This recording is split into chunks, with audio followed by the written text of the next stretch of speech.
Auricular has external edge that is helix, and near of helix we have opposite to helix, that is anthelix, opposite anthelix. Then in front of external acoustic meatus we have tragus, that is small tubercle tragus, and opposite to tragus we have antitragus, here it is, and lobulus, where cartilage is absent. External acoustic meatus consists of bony part and cartilaginous part, and it is not straight, but it has S shape. And if we want to see tympanic membrane, necessary to move auricular upward, backward, and laterally in adults, and in children necessary to move auricular downward if we want to see tympanic membrane.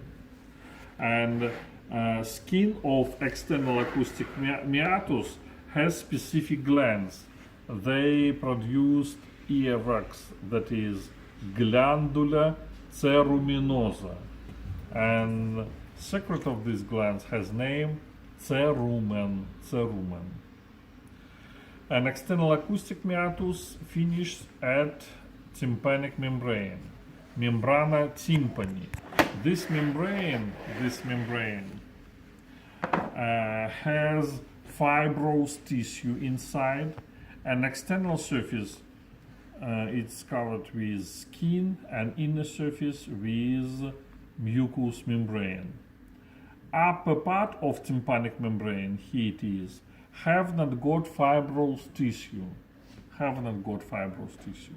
Only skin and mucous membrane. And this small place where fibrous tissue is absent has name pars flaccida. All another part where fibrous tissue we have, that is pars tensa.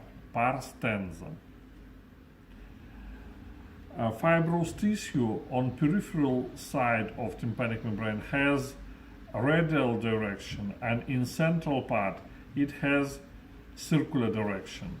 And in middle part of tympanic membrane we have umba, that is like umbilicus on anterior abdominal wall.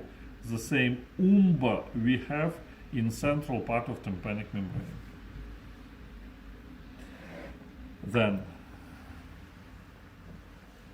middle ear, that is tympanic cavity, cavum tympani. This cavitas has 6 walls. Lateral wall, that is tympanic membrane.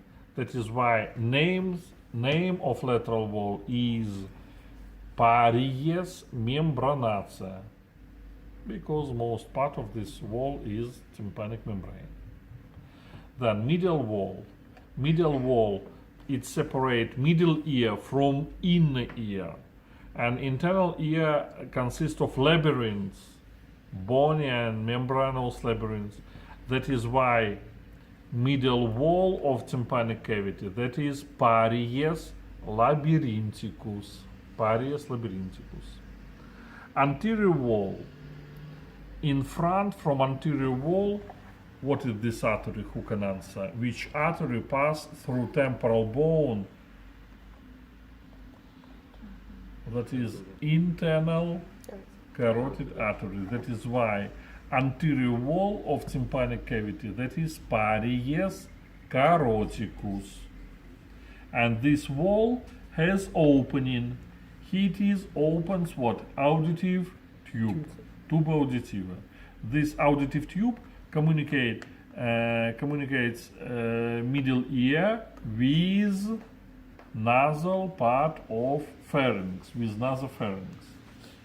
And the auditive tube has 2 openings. One opening in tympanic cavity, that is ostium tympanicum tuba auditiva, and opposite opening in nasopharynx. It is ostium pharyngeum tuba auditiva.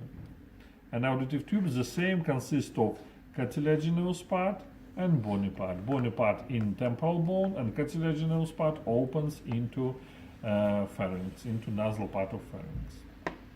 Next wall. Oh, superior wall, superior wall, superior wall. That is roof of tympanic cavity. Who remember what is the name of roof in Latin? Tegmen tympani. And name of this wall is Parius tegmentalis. Parius tegmentalis.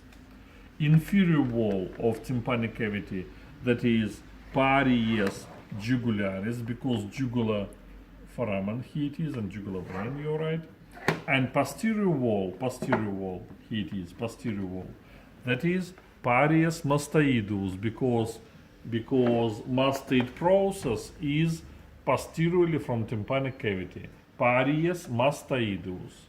And this Parius mastoidus has eminence, eminentia pyramidalis, and from this pyramidal eminence start muscle, that is musculus stapedius. Stapedius. 3 bones present in tympanic cavity. They are malleus, incus, and stapes. Malleus consist of head, caput malleus, neck, column malleus, and manubrium malleus.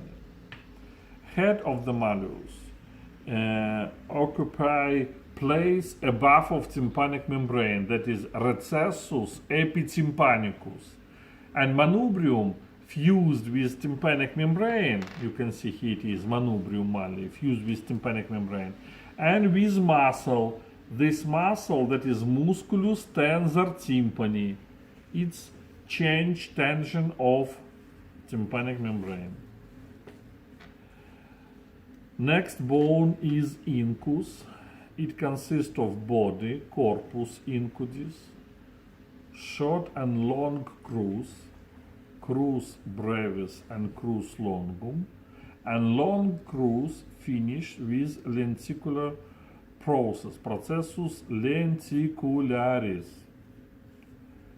And last bone is stapes. Stapes consist of base, basis stapedis, head, caput stapedis, and 2 branches, crus anterior and crus posterior. Posterior crus is more convex because stapedius muscle attached to posterior crus. And these 3 bones makes 2 joints. First joint between head of malleus and incus, that is articulatio incudo mallearis, and second joint between incus and stapes, articulatio incudo stapedius. They are true joints. Here it is present articular surfaces, articular capsule, and articular cavity.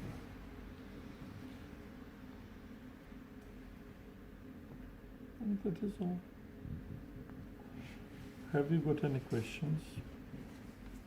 External and middle ear next time.